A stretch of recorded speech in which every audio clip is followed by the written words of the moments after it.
Di sini berperan sebagai apa? Saya berperan sebagai Pak Santoso, bapak dari anak-anak saya. Ada Zara, ada Firza, dan ada Tori. Oke. Kenapa akhirnya mau terlibat di proyek ini, Mas? Ya karena jujur aja ini akan jadi tantangan buat gue sih. Gue belum pernah main di sinema elektronik. Ya. Kalau sekarang mereka mengistilahkan udah jadi series. Ya. Belum pernah, jadi aku rasa ini sebuah langkah juga buat aku. Aku banyak banget belajar di sini, banyak banget dapat ilmu dari beliau-beliau. Memang tidak bisa dibandingkan antara film dengan sinema elektronik ini, karena it's completely dunia yang berbeda gitu. Jadi buat aku menyenangkan sekali kalau kita bisa memulai sesuatu dari nol lagi. Ya semoga hasilnya bisa dinikmati. Deg-degan aku masih.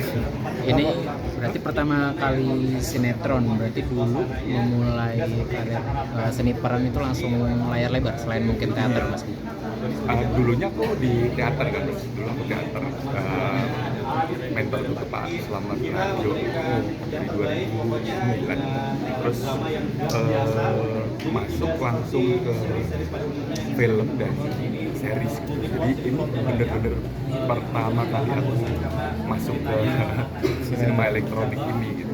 Tapi Mas sempat riset dulu nggak sih, Mas? Kan banyak selentingan sinetron itu lebih hektik lah, apalagi kalau yang stripping kayak Lebih gitu. apa? Lebih hektik ketika stripping seperti itu. Pastinya iya. Aku banyak tanya-tanya dengan beberapa teman-teman yang sudah terbiasa di media ini. Ya banyak sekali masukan-masukan. Ada yang memang benar-benar terjadi di lokasi, tapi ternyata tidak semenakutkan yang diomongin sih. Aku enjoy sekali bisa jalan ini gitu. Dan kebetulan juga memang jadwalnya tuh juga pas banget gitu ya, jadwalnya nggak bisa dipungkiri. Tapi selain itu juga punya teman baru, kayak mengekspand kemampuan itu tuh kayak dapat hal yang baru, tuh seneng banget. Apa ini bagian dari resolusi Mas Kiki di 2026? Mencoba hal-hal baru termasuk sinetron? Iya.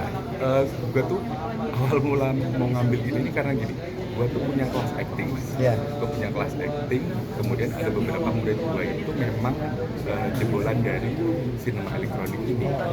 Nah, ada beberapa teman-teman yang tidak punya pengalaman ini tanya ke gue, Mas, kalau menurut lu sinetron gimana? Gimana gue bisa jawab? Orang gue belum pernah mengalami. Nanti kalau gue sudah mengalami, gue baru bisa sharing nih. Jadi supaya gue legit, gue bisa ngomong, gue coba itu. Kan menyenangkan. Sebenarnya lebih tertata ya. Setiap hari, seminggu libur sekali, cukup jelas masuk jam segini, sampai jam segini, dan kebetulan saya hampir saya di setiap episode ada. Jadi kayak kantoran aja. Cuman memang agak, kalau kantoran kan 10 to 5, kalau ini 10 to Berarti ngelewatin banyak. Tapi kalau ngomongin jam kerja sebenarnya cukup teratur sekali. Lebih sehat lah sekarang? Lebih sehat, Oke. karena aku baru pertama. Dulu kan banyak pagi gimana di sini jam 12. Jam 12 memang ada 1-2 hari yang harus lanjut karena memang itu kebutuhan sudah waktu udah terlalu mepet atau di dan selama ini sehat, kita pulang misalkan jam 12 selesai, kita pulang masih ada waktu 8 jam. Kan kalau orang kan harus waktu tidur 8 jam. Produksi sudah ngasih kita 8 jam. Urusan kita mau tidur apa enggak kan itu tanggung jawab urusan kita. Tapi produksi sudah ngasih kewajiban mereka bahwa lu udah gua kasih istirahat 8 jam dan lu cukup. untuk ngambil sinetron ini ngelewatin atau menolak beberapa proyek naskah film yang sebagai benang merah perfilman. Jangan dibahas ya, Mas. Tapi ada Mas yang dikorbankan tadi? Ada. Karena ini kan syuting 2,5 bulan ya. Oh, oke. Lumayan sih, Mas. Lumayan sih, Mas. Cuman memang pengen mencoba hal yang baru. siapa tahu mungkin ada beberapa rezeki-rezeki yang aku bisa dapatkan di sini, bisa belajar baru, punya teman-teman keluarga baru, ya gimana kan keluarga setiap hari gua ketemu gitu kan, jadinya nge-share keluarga, setiap hari ketemu, setiap hari di share, setiap hari di lokasi, satu frame, itu kan dengan organik itu jadi kita jadi dekat sih, nggak usah sok di dekat-dekatin, pasti akan dekat sendiri. Lebih dari 5 nggak mungkin Mas Kiki naskah film yang Kita bahas yang lain. Oke, terus Mas Kiki untuk tahun 2026 ini ekspektasi untuk kita penonton kan lebih sering nonton Mas Kiki di film bakal berkurang nggak intensitas tampil di filmnya? Ada berapa kira-kira? Kan biasanya 2024 banyak ya? Lumayan Mas. Justru memang mau mencoba hal yang baru karena salah satu alasannya itu Udah jenuh? bukan jenuh. Kita tidak tahu kita syuting dan film itu tayangnya di bulan apa. Karena ada beberapa kemarin ada beberapa case yang ternyata jadwal tayangnya berbentrokan ya. Nah itu akhirnya aku memutuskan kayaknya memang harus pindah media dulu sih. Tahun 2025 tuh aku sempat teater juga awal kan. Sama Reza, Dodi Damara, Pak Slamet. Di awal-awal itu lumayan menggeser. Jadi waktu 1 bulan 2 bulan tuh lumayan bisa ngerem. Apalagi kita juga tahu bahwa film bioskop mengantri ke bioskop itu kan pasti masih dalam situasi yang bottleneck untuk bisa masuk ke bioskop. Ya kita nggak tahu. Mungkin salah satu cara untuk ngakalinnya ya mungkin kalau nggak stop dulu atau coba media yang lain. Kalau stop dulu berarti ya pun nggak ngebul. Cicilan tidak ada yang bayar. Ya itu makanya aku memilih media yang lain. Ini secara actingnya sebenarnya bedanya seperti apa sih Mas untuk acting kebutuhan sinetron dan juga layar lebar? Secara seninya mungkin yang diolah. Gini Mas, menurutku sih jadi banyak faktor ya kalau kita ngomongin kayak gitu ya, kita nggak bisa melihat dari satu sisi.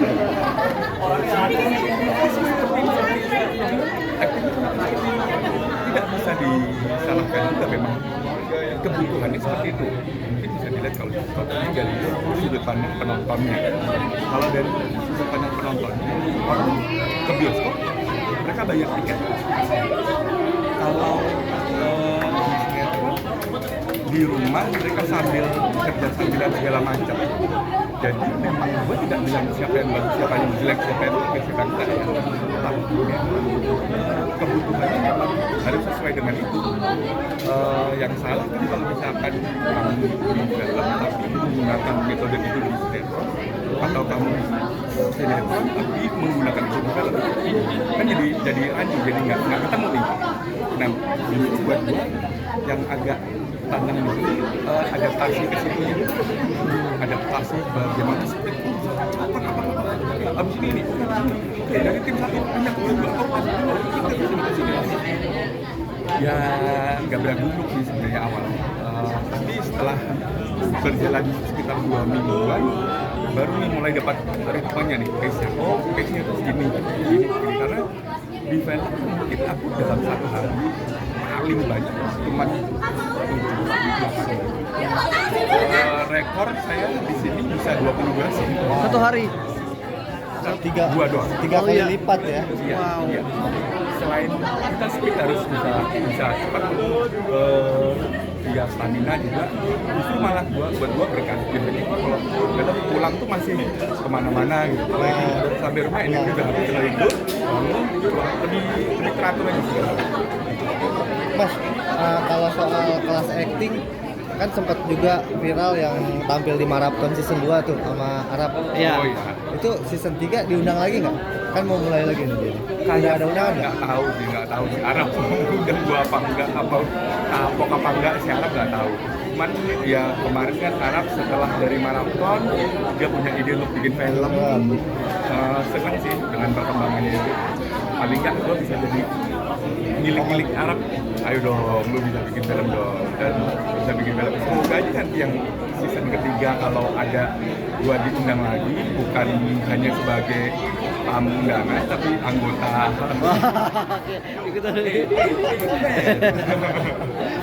Tapi Mas yang di harusnya horor kan udah jadi tuh filmnya ya kalau nggak salah ya. Yang harusnya horor filmnya dia. Udah selesai. Itu Mas Kiki main juga atau dilibatin sebagai Atau ikut jajak diskusi mungkin Mas sebelumnya Iya. harap. Jadi karena geng maraton itu kan tidak punya pengalaman di acting, tidak punya pengalaman di acting, aku dapat kesempatan untuk kasih beberapa hari workshop buat mereka. Untuk basic acting aja, karena pengen Mas, ini anak-anak itu belum ada yang tahu acting seperti apa nih. Oke, untuk bikinin program 2 atau 3 hari depan. Bikin itu, terus mereka ikut workshopnya, ya semoga ilmu-ilmu dasar itu bisa mereka praktekkan. Nggak mudah juga sih. Lu workshop terus tiba-tiba loncat dicemplungin ke film, ngaco juga emang si Arab. Tapi Mas Kiki, kalau dari pandangan Mas Kiki sebagai guru ya, yang kelas actingnya waktu pernah ngajar mereka, yang paling berpotensi untuk ke dunia acting dari klan ini siapa Mas? Yang paling menonjol lah? Apa ya? Gue nggak bisa melihat lebih dan kurangnya gitu, karena setiap orang dengan pengalaman hidupnya masing-masing pasti juga punya warna sendiri. Kayak kan lu gitu. Kita dikasih waktu 2 hari, gue ngasih ilmu yang sama. Gue tidak bisa bilang bahwa lu lebih kurang daripada lu dan lu nggak bisa, karena ini tergantung pengalaman hidup lu, tergantung perasaan yang lu punya. Kalau misalkan lu tidak punya pengalaman orang tua meninggal misalkan, dengan lu yang sudah punya pengalaman orang tua meninggal, pasti akan lebih kaya orang yang sudah pernah. Tapi apakah gue bilang bahwa lu tidak mainnya tidak bagus? Enggak juga gitu. Karena ini hanya masalah pengalaman hidup aja. Jadi semua pasti punya warnanya sendiri. Serunya punya sekolah acting dan sebenarnya demand-nya tuh tingginya seperti apa sekarang? Gini, demand-nya gue bilang tinggi banget. Terutama industri kita yang setahun itu bisa lebih dari 150 judul gitu ya. Misalnya hanya sekarang bukan hanya di bioskop, tapi ada series, ada mini series, bahkan produk-produk pun sekarang bikin cerita pendek dan bukan hard selling lagi. Tujuan saya dan teman-teman waktu itu membuat kelas acting supaya industrinya punya banyak pilihan. Nih, kita ada pemain-pemain. Kita memang tidak punya manajemen ya, tapi kasih aja. Ini ada banyak opsi, silakan kalian pilih. Dari yang umur ini sampai umur ini, silakan ada banyak. Tapi balik lagi bahwa industrinya memang banyak faktor yang mempengaruhi. Kalau dibilang pemainnya itu aja, apakah itu salah? Aku tidak bilang salah atau benar. Tapi balik lagi, keputusan itu kan tidak hanya dari satu orang. Bisa eksekutif produsernya mungkin yang tahu film, jangan itu lagi. Tapi eksekutif produsernya, tapi ada yang begini, ada yang begini. Jadi keputusan akhirnya yang mungkin yang teman-teman lihat di layar itu aja. Tapi gue juga berharap ada terobosan keberanian dari para pembikin film untuk mencoba satu langkah baru. Karena kalau enggak, sampai 5-10 tahun ke depan akan banyak sekali ada teman-teman baru. Oke Mas.